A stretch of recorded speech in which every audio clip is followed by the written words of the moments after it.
friends, welcome back to my channel. My name is Tash and I've decided that I need to be held accountable if I'm going to actually get through my full TBR this year. So I've decided that I'm gonna do a reading vlog. Don't know how long it's gonna last, don't know how long it's gonna take, but we're doing it anyway. So the first book that I have decided to start with is The Troop by Nick Cutter. I'm already a little bit of the way through it and I'm enjoying it so far. So I will be back with an update when I have more to tell you. So I am just under 200 pages of the way through The Troop by Nick Cutter.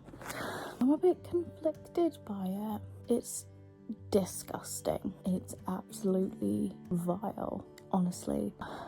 I don't know how to describe it without going into too much detail because I don't know, it's odd because I was sort of led to believe it was like this big mystery, like what's going on, what is the unnatural, scary thing that's gonna take out this poor group of little Boy Scouts. But they actually reveal it quite quick, and the story itself is interspersed with a bunch of what I'm assuming are like court documents, transcripts of interviews, articles about the thing. So it's not really much of a mystery. And I was a bit worried at the start that knowing so much about what's going on would kind of take away from the scariness of it. But now that I'm just slightly over halfway through, I think I can say that it actually hasn't. If anything, knowing that people are talking about this and studying this event, what I'm assuming is years later, is kind of terrifying in and of itself. I don't know, it's late and I'm rambling. I don't know if any of this makes sense, but it's kind of funny that you get these really disgusting, visceral descriptions of essentially like body horror, and then the chapter ends and you're just reading like an academic article about the thing that's doing this.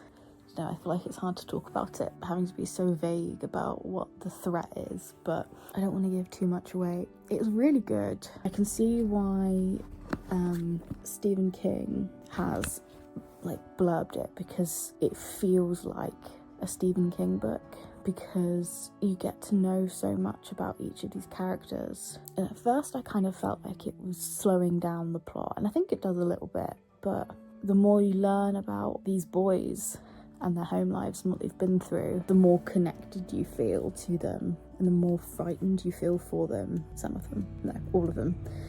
I don't know, I'm really conflicted. I don't know where this is gonna end. I don't know how the story is gonna go. I really can't predict it. I think at the moment I'd sort of, if I had to like rate it right here, right now, I'd give it 3 stars.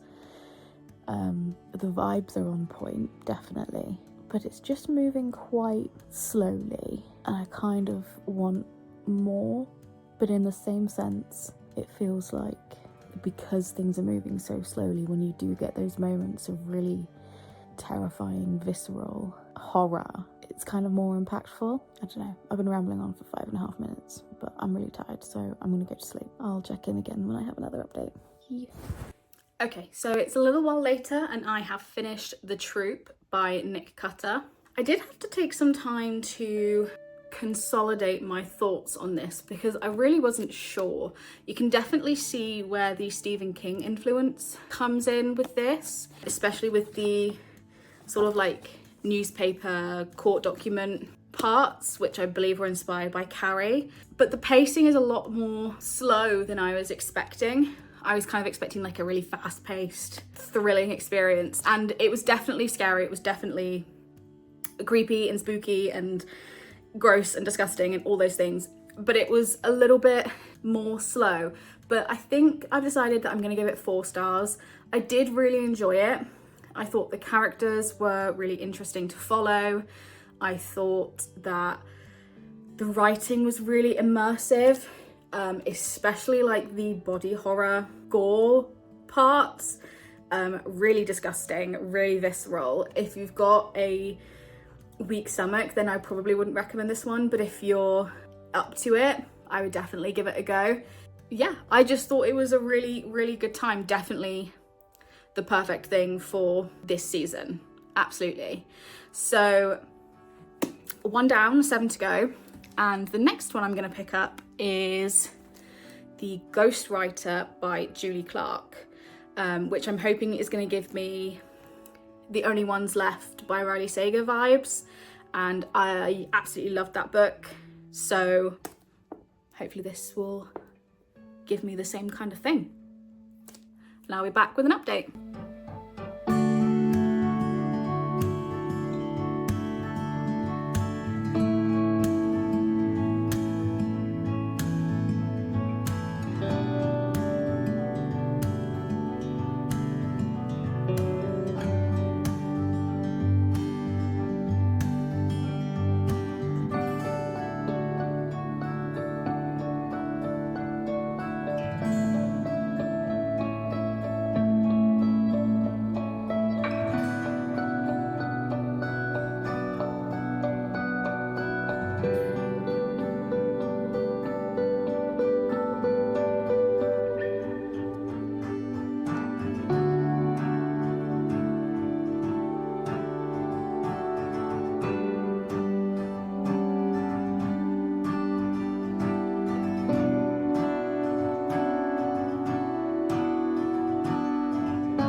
Just a little reading update. I am 238 pages into The Ghostwriter by Julie Clarke, and I'm really enjoying it so far. It's a huge amount more similar to The Only Ones Left by Riley Sager.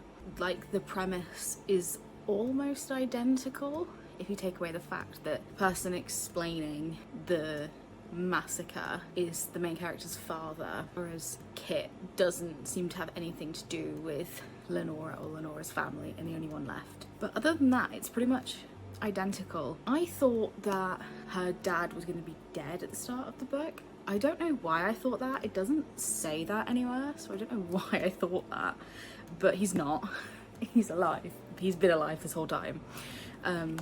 But yeah, we are at sort of that last stage where I think everything's going to start coming together. So I'm really excited to see how the story wraps up, because obviously with a thriller, it's kind of, it can be like 5 stars all the way through, but then the ending's really unsatisfying and you're sort of like, oh. But yeah, I've honestly got no idea. I'm not sure. Maybe I'm just stupid, because I always feel like I have no idea what's going on in any thrillers I read, but I genuinely have no idea how this is going to end. That's my dehumidifier. I probably should have turned that off before I started recording. Oh well, never mind. Can't be bothered to re-record. Yeah, I'm really enjoying this. So I have a late start at work tomorrow. I start at 1 and I'm doing a half day, so I'm wondering if I can maybe stay up a little bit later and try and finish this tonight. Who knows, we'll see. But really, really, really enjoying it.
finished The Ghostwriter a few days ago, and I realised I forgot to tell you about it. I'm really good at this vlogging thing, right? I still haven't really decided on a rating for this. I think it's... I don't know. I really enjoyed it. I think I said in my last update that it's so much more similar to The Only Ones Left than I expected it to be, and it definitely didn't necessarily stay that way, but the premise itself was a lot more similar than I'd kind of told myself it was going to be, because for some reason I believed that her dad, the main character's dad, was dead in this, and he's not.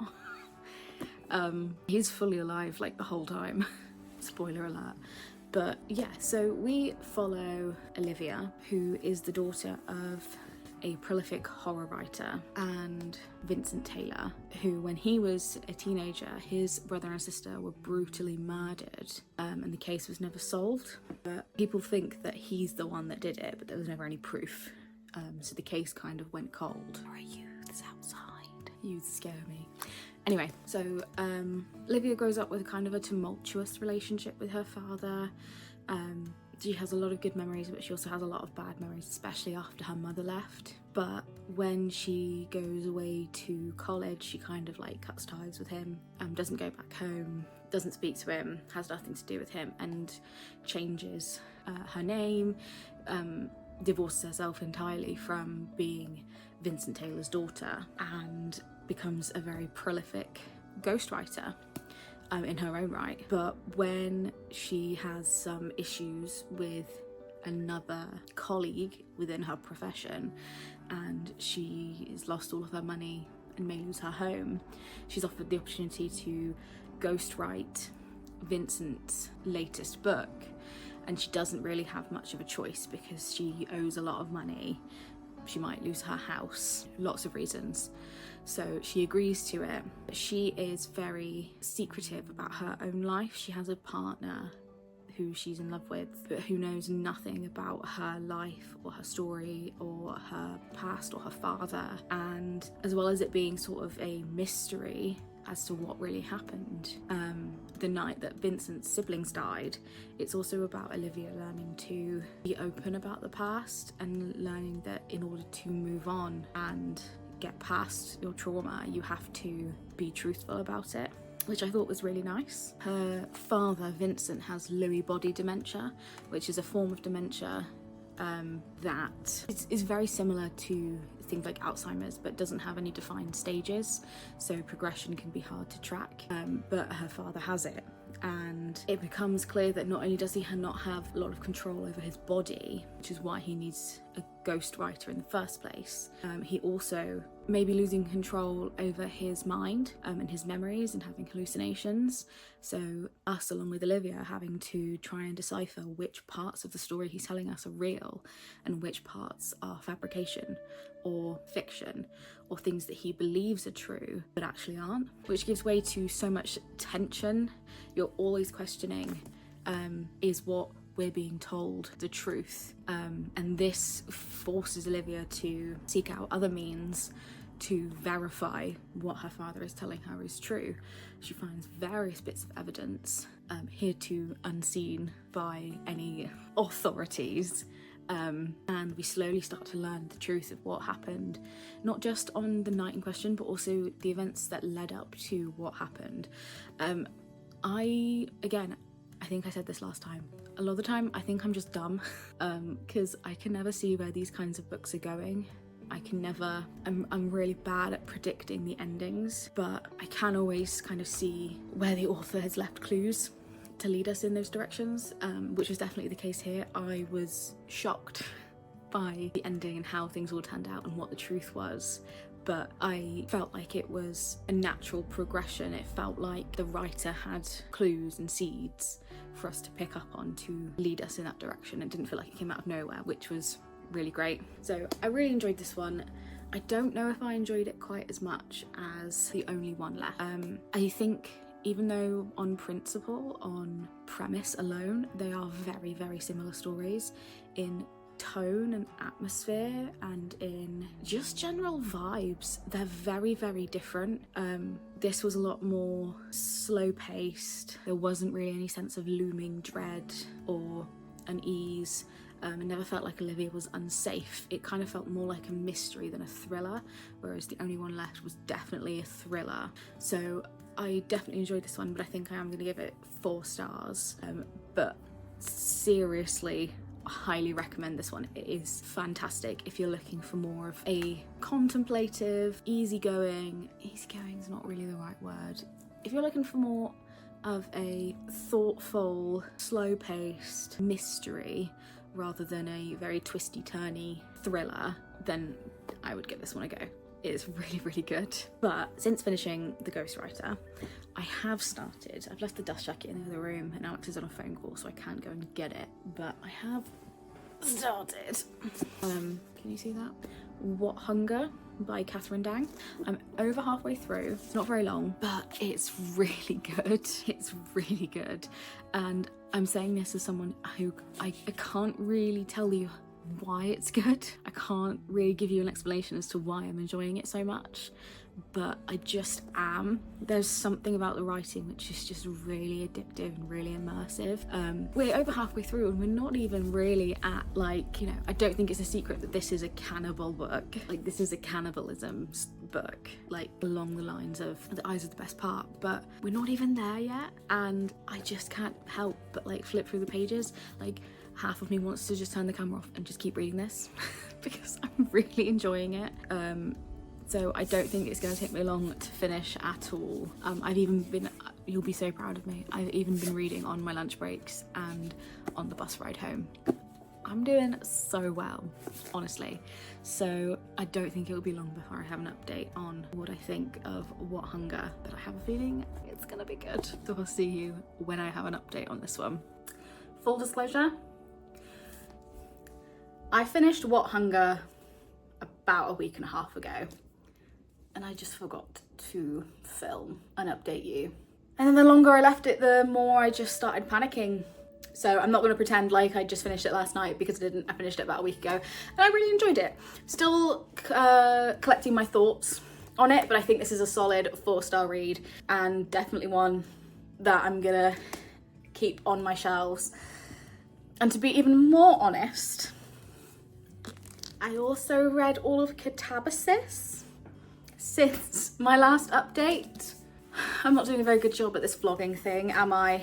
This was amazing, by the way. I'm thinking about doing just a whole spoilery, in-depth review video just on this book, because, oh my God, it was so good.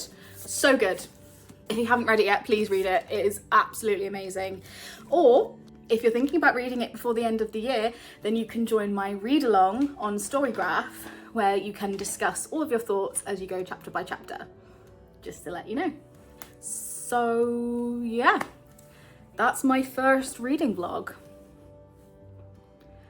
Hope you liked it. I got grey hair. I think I do.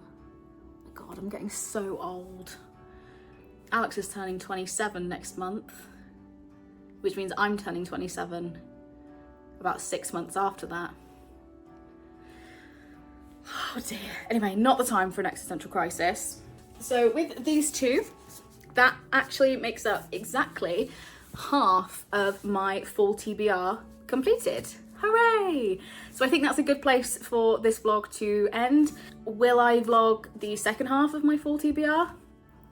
Who knows? I will try, but who knows if that actually will happen.